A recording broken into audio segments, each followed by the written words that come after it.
오늘 우리에게 주신 하나님 말씀은 역대상 17장 1절에서 3절까지 말씀입니다. 구약 성경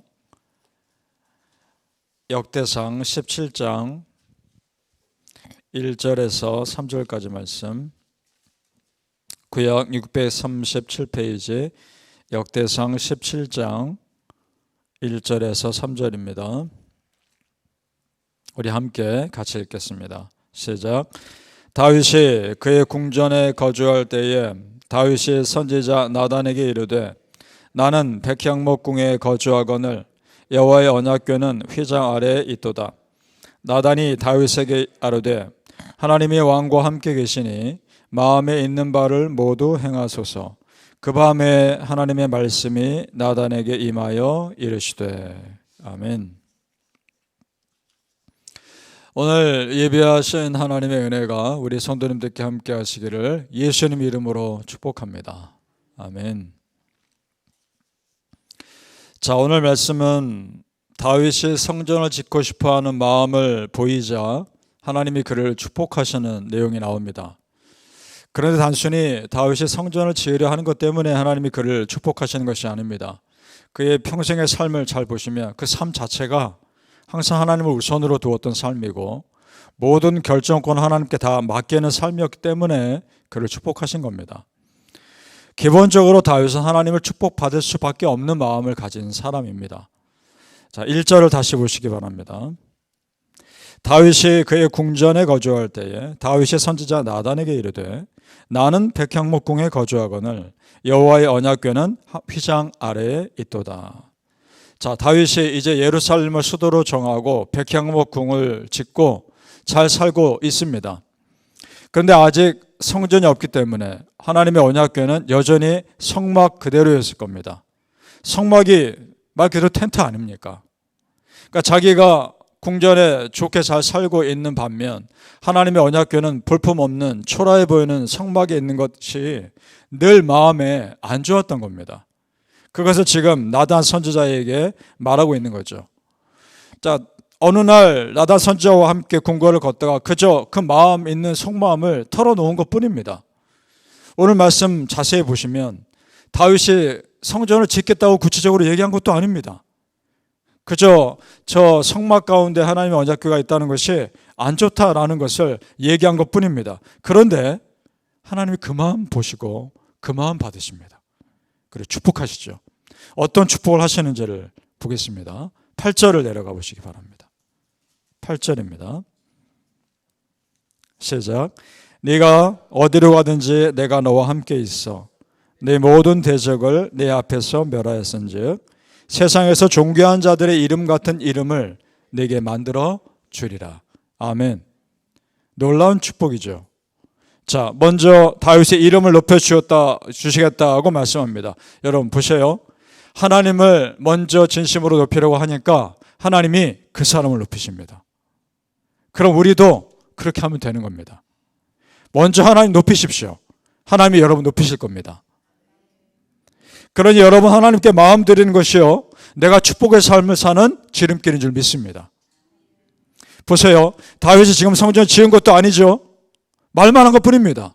그런데도 하나님은 지은 것과 똑같은 축복을 주시지 않습니까? 마음의 중심을 보신 하나님께서 여러분 마음 중심 보시고 여러분 마음이 하나님께만 향한다면 축복하실 겁니다. 믿습니까? 아멘. 그뿐만이 아닙니다. 다윗이 죽은 후에 한 아들을 세울 것인데 그 아들을 통해 성전을 짓게 하실 것이고 그의 왕권을 견고하게 하실 것이라 축복하십니다. 11절과 12절을 또 내려가 보시죠. 11절과 12절 제가 읽습니다. 네 생명의 연한이 차서 네가 조상들에게로 돌아가면 내가 네 뒤에 네 시 곧 네 아들 중 하나를 세우고 그 나라를 견고하게 하리니 그는 나를 위하여 집을 건축할 것이요 나는 그의 왕위를 영원히 견고하게 하리라. 아멘. 자, 그렇다면 다윗 왕조가 영원히 계속될 것이라는 약속의 말씀을 주신 것인데 그 의미는 조금 후에 보도록 하고요. 우선 역대상 지금 우리가 17장 읽지 않았습니까? 1절에서 15절까지를 쭉 읽어보시면 다윗이 지금 하나님께 말한 것은 1절밖에 안 나옵니다. 나는 백향목궁에 거하지만 하나님의 언약궤는 저 초라한 성막에 있구나. 그런 말을 한 것은 1절밖에 안 됩니다. 그런데 나머지 9절은요. 그 마음을 보시고 하나님이 다윗을 축복하는 메시지들인 겁니다. 다윗은 한마디 말을 한 건데 하나님은 10마디로 축복하고 있단 말입니다. 그 마음 보시고 우리가 그런 애 누리기를 축복합니다. 이것이 무엇을 말해줍니까? 우리 하나님은요, 언제든지 믿는 사람들을 축복할 준비가 되어 있으시다는 겁니다. 얼마든지 우리를 축복할 준비가 되어 있으시다는 겁니다. 믿습니까? 기다렸다는 듯이 다윗의 말 한마디만을 들으시고 넘치도록 축복하십니다. 그래서 우리가 하나님께 마음 드리는 것이 이렇게 중요한 겁니다.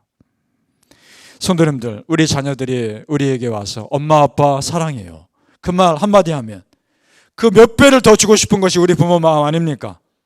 우리 아버지 하나님이 우리를 그렇게 사랑하신다는 것 믿으십니까? 아멘. 다윗이 이렇게 축복받는 이유는 그렇게 하나님 마음을 헤아리는 자이기 때문입니다. 자, 보세요. 성경에 나온 사람 중에 누가 하나님의 언약궤가 저 성막에 있다고 안타까운 사람이 누가 있었습니까? 다윗밖에는요. 지금 다윗이 처음으로 이렇게 말하고 있는 거죠. 이것이요, 다윗이 그저 한마디 어쩌다가 툭 내뱉은 말이 아닙니다. 평소에 항상 생각하고 있었던 겁니다. 항상 하나님 어떠실까? 항상 생각하니까 이런 말이 나오는 겁니다. 바라기는 성도님들, 우리도 하나님 진심으로 사랑하시고 정말 하나님의 입장에서 생각하며 살아가시기를 예수님의 이름으로 축복합니다. 아멘.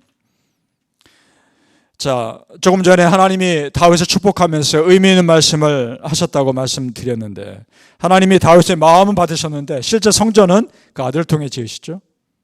그렇게 약속하시면서 특별한 말씀을 하셔요. 13절로 내려가 보겠습니다. 13절입니다. 시작. 나는 그의 아버지가 되고 그는 나의 아들이 되리니 나의 인자를 그에게서 빼앗지 아니하기를 내가 네 전에 있던 자에게서 빼앗음과 같이 하지 아니할 것이며. 아멘.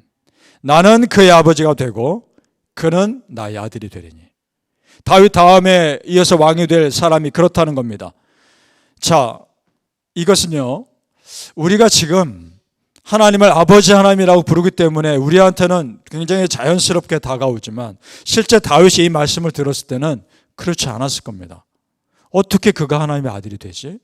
생각하지 않았을까요? 그 다음 구절도 마찬가지입니다. 사실은 14절 같이 있습니다. 14절까지 시작. 내가 영원히 그를 내 집과 내 나라에 세우리니 그의 왕위가 영원히 견고하리라 하셨다 하라. 아멘. 그의 왕위가 영원히 견고하리라. 아무리 다윗이 축복을 받아도 어떻게 그의 후손들이 왕의 자리를 영원히 차지합니까? 이상하게 들리지 않았겠습니까? 여러분, 이 말씀은 다윗을 이어서 왕이 된 사람이 솔로몬이라는 것에 힌트가 있습니다. 솔로몬의 이름이 샬롬에서 나왔죠. 샬롬의 뜻은 평화 아닙니까? 그러면 지금 이 말씀은 다윗의 후손 중에서 이 땅에 영원한 평화를 주실 하나님의 아들이 나올 것을 예언하는 겁니다. 누굽니까? 예수 그리스도, 메시아. 지금 다윗은 그러면 놀라운 축복을 받은 거죠. 그의 후손에서 메시아가 나온 거니까.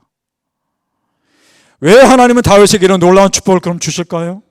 여러분, 다윗이 성전을 짓고 싶어하는 마음이 그 안에 있었는데 성전을 짓고 싶어 한다는 것은 무엇을 사모하는 겁니까? 예배를 사모하는 겁니다. 예배를.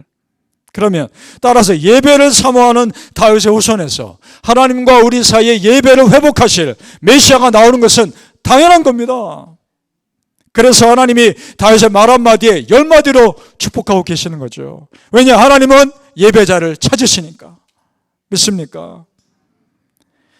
성도님들, 우리가 예배를 사모함으로 예배를 사모하는 가정 되셔서 다윗에게 주신 축복처럼 여러분의 삶에, 여러분의 가정에 놀랍도록 축복하시는 그 은혜를 정말 누리시기를 예수님 이름으로 축복합니다. 아멘. 기도하겠습니다. 아버지 하나님, 우리가 참으로 다윗 같은 마음으로 살아가게 하여 주옵소서. 하나님은 어떠실까? 하나님은 어떻게 생각하실까? 하나님은 지금 어떤 마음이실까? 늘 생각하면서 하나님께 먼저 마음을 쏟았을 때 하나님이 우리 마음을 챙겨주신 은혜를 누리게 하여 주시옵소서. 내가 먼저 하나님을 높였을 때 하나님이 나를 높이는 은혜를 누리게 하여 주시옵소서. 정말 그런 믿음의 은혜가 우리 성도님들에게 있게 하여 주시옵소서. 하나님께 마음을 드렸을 때 하나님께서 우리 가정들을 책임져 주시는 은혜를 누리게 하여 주시옵소서. 하나님, 정말 다윗 같은 마음으로 살아갈 때 다윗을 책임져 주신 하나님이 지금 우리의 성도님들의 가정을 책임져 주시옵소서. 예배를 사모했을 때 예배를 사모하는 그 나와 내 가정을 어떻게 놀랍도록 축복하시는지 체험하게 하여 주시옵소서. 감사하며 예수님의 이름으로 기도합나이다. 아멘.